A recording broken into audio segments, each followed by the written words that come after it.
Yeah, I should win just because you had the Timberwolves in the 8th seed. Vasilevsky's been playing really well, and the Lightning have a great offense. Yeah, it was a tremendous shot, and I've come to expect it from LeBron, who's become one of the clutchest players in NBA history as of recently. So I have him going off one night, but I think he's just going to get tired. So that's why the Nets winning in 5. I would say I wish the best for the Red Sox, but as a Yankees fan, that's really hard for me to do. The biggest addition to me is Jalen Brunson. Both teams that beat the Rangers are rebuilding faster than the Rangers. Why'd you have to name them? Like, seriously. Thanks, man. To me, those top 2 starters are Lucas Gaelito and Lance Flynn. Kaprizov and the rest of this crew. Jordan Greenway, who doesn't get enough props. He definitely is somebody who needs to be mentioned more. I definitely think it's going to be a great series, and I'm interested to see how much Kaprizov can impact the game as a rookie. How is Joe Burrow going to get the ball to them if his butt is already on the ground when he finally decides who to throw to? Aaron Rodgers is Aaron Rodgers, and that's all I have to say. He's still a top 5 quarterback in this league, and there's nothing really anyone can do about it. All I could think of was Dame. I don't think they will. If they don't have Anthony Davis, I'm saying it right now, if Anthony Davis is out for the playoffs, they don't make it out of the first round. And then I want to talk about the Fernando Tatis extension, because that really surprised me. Because he's so young. The Hurricanes just have too much. They're probably the most complete team this year, and I anticipate them winning. You know what this means, Bengals. Take the nice one. Do not let what happened to Andrew Luck happen to Joe Burrow. Clippers versus the Nets. Who would have thought 5 years ago that the Clippers and Nets would be facing in the finals? But I have the Sixers versus Jazz. Crazy. And for the fans at home, for the listeners at home. Hello, I'm Cy Mendenhall, and you're listening to Outsiders Opinions with Kevin and Austin. What's up, y'all? Welcome to Outsiders Opinions for the MLB Opinions of the Week. Tomorrow is the big deadline. I really do not think it's going to happen, even though Max Scherzer and new Texas Ranger Marcus Semien and other players are pushing for it. The main problem is the owners. The owners are trying to win the negotiations against the players, and the players are just not having it. The owners, from what I understand, the owners set the deadline of February 28th, and then they're going to cancel games. But they're also the people that locked out the players for 42 days, just trying to shorten the negotiations so players will go, well, I want to play, so I'll agree to your deal. But the players aren't doing it, so the owners just have to give it to the players. The players are doing the right thing, and I have no fault for the players. I absolutely blame Rob Manfred and the most of the owners that just do not want to budge. Mm-hmm. There are some owners that I feel like are on the good side, and I mainly blame Manfred because he's the one that's actively blaming the players. Like, he's the voice for the owners, and he just seems like he just consistently does not care about the players, who are the only reason why people watch the game. People don't watch the game because there's an owner owning a team. That's not why people watch it. We watch because of the players. And while I don't necessarily agree with all the players are asking for, with the money side I do. They're asking for more money, better pay, and they deserve it by how much money that they're reeling in for the owners. Yeah, and the owners understand how tight this deadline is by focusing and listening to the players. Because Jeff Passan tweeted, I don't know if you saw this, the league went up 1 million on the CBT threshold for 2023 and didn't move at all on the rest of the CBT money 2 days before MLB cancels opening day and loses games. So they moved $1 billion when they have 2 days left. And I believe the CBT is the tax for teams that want to go over the tax. I think, am I correct on that? I'll look it up. I'll look it up real quick. Okay, it was about 21 hours ago. So that's just one of the things that annoys me dealing with the owners. And to me, the owners don't really want to go up on a luxury tax. What were you going to say? What do you got? So it's the competitive balance tax. In place of the salary cap, the competitive balance tax regulates the total sum of money a given team can spend on a roster. Okay, so that's what I thought was the luxury tax. I just think NBA luxury tax instead of competitive balance. threshold. tax threshold. Threshold. Okay, so I'm really fine if they want to raise the tax because then players get to be paid more, and then if teams want to spend it, sure, go spend it. What are your thoughts? Oh yeah, it is competitive balance tax. My bad, but there is basically a threshold to how much people can be paid, but it's not called a luxury tax. It's not called a. It's definitely not a cap because you can spend over it, and it just depends on how much money you're reeling in and all that other stuff. But that kind of puts a lot of teams at a disadvantage, and I don't really know how I feel about it. Again, the owners are they put away 1 million, but they have billions and billions and billions of dollars. They're just being really greedy right now, and I while if I was a player, I would probably just give in because I want to play baseball. I really do respect all that the players are doing, giving away games that which would cost them money for the future. Yeah. Um, I see your point.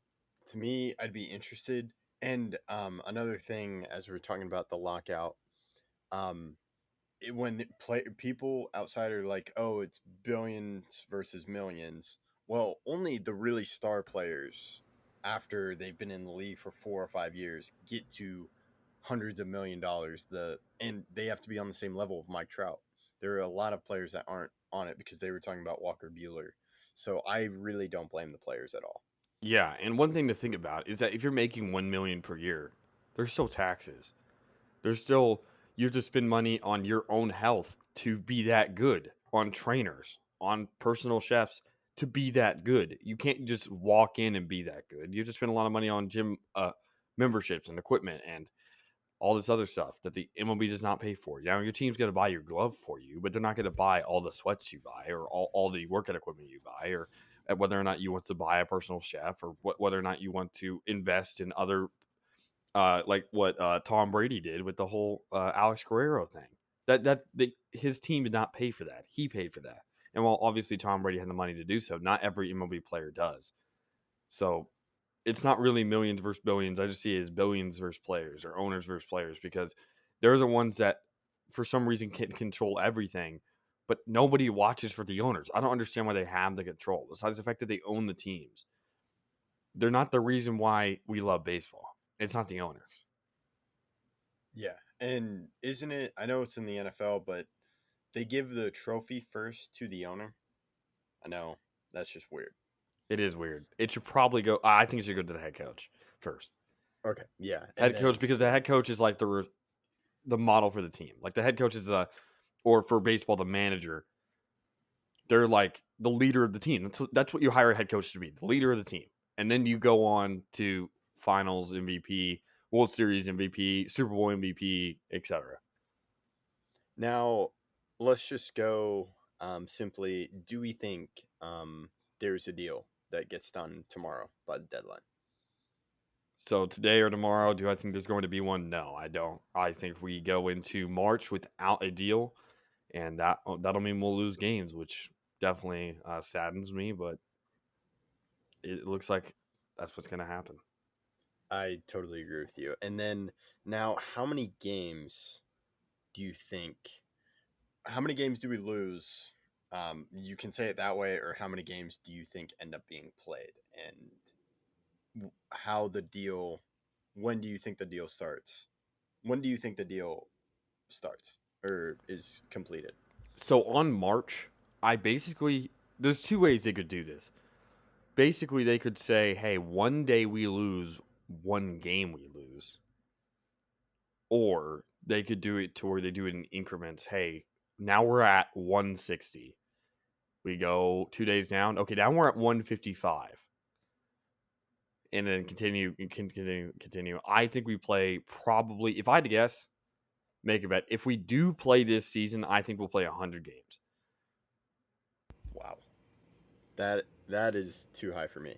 I if they miss the deadline, which I'm pretty sure happens, but like 1%, 1%, like 1%, like the Jags can win the Super Bowl technically at the beginning of the season. But it's I don't if they miss the deadline, I don't think we have more than a 70 game season. If that. Because I think if they miss the deadline, the owners aren't going to budge. And the players I don't think are going to budge, and I totally support them in that and respect them for that decision until the owners start losing money. And I think once you get to 70, 60 game range, that's when the owners are like, oh no, we're going to start losing a lot of money to them, like millions of dollars, because they talked about COVID.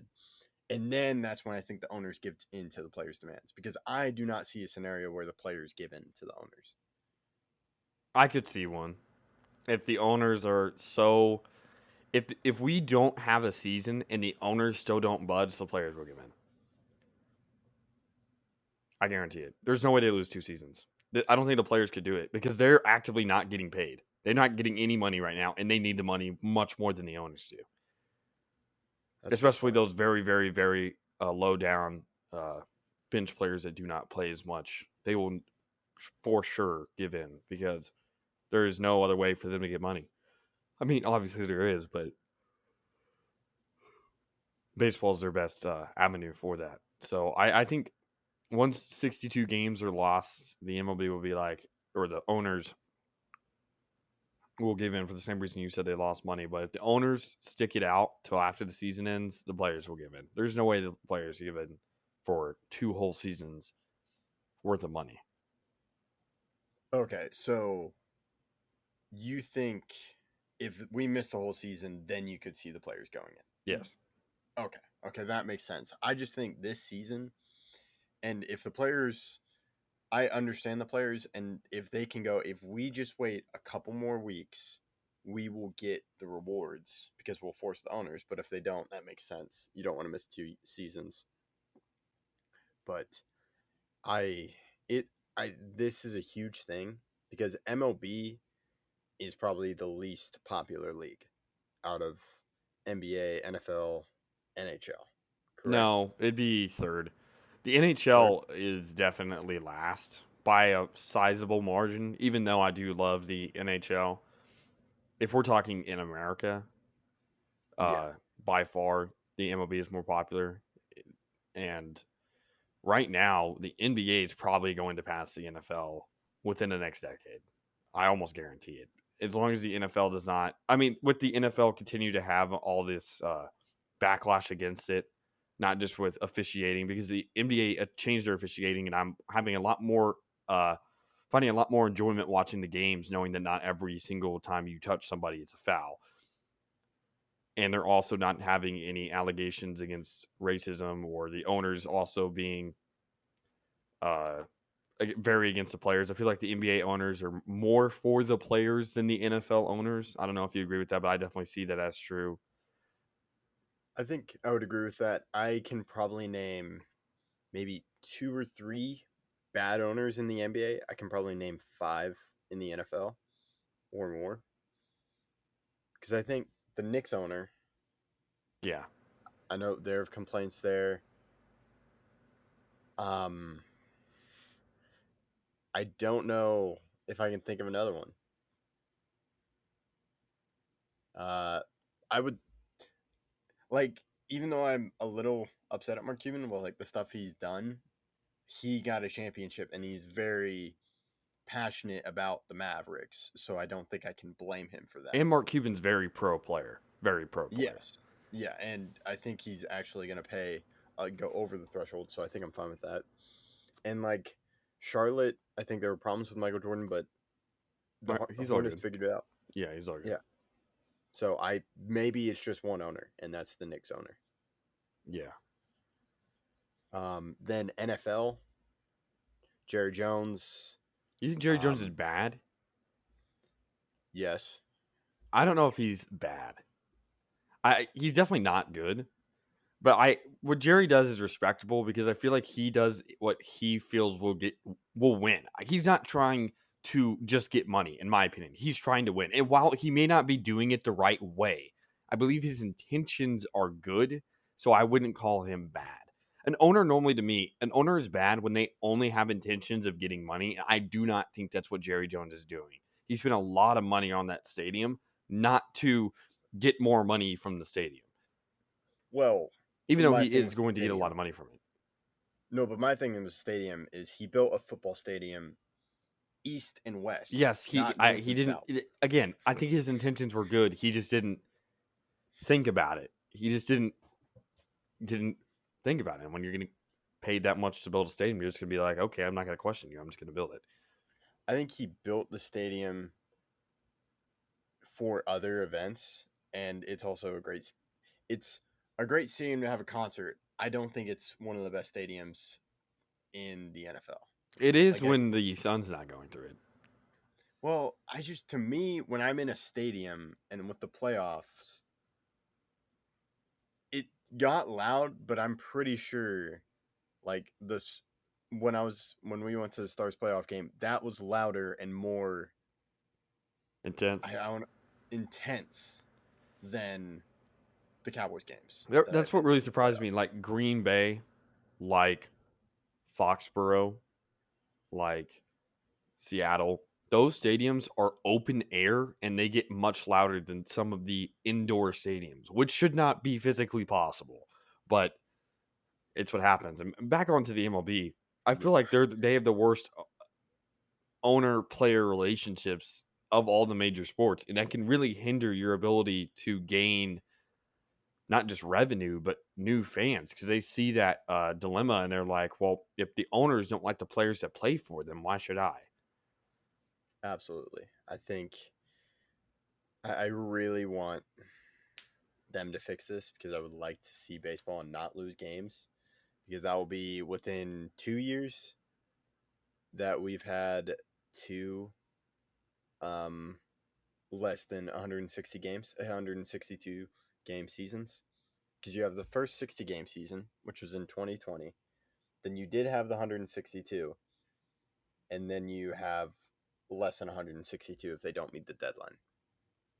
Correct? Yeah, it's And going that's to within be 2 years. second. That's within 2 years. The 3 seasons, almost, right? Or is it 3 years?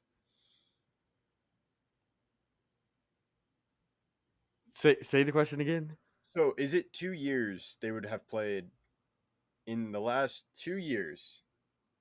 They would have two of the 3 seasons they played be less than 162 games. Well, it would be 3 years because you'd have 3 years? Okay. yeah because you'd have 2020 and then you have the middle 2021 and then you have 2022, but you Okay. basically have 2 seasons worth of games in 3 seasons.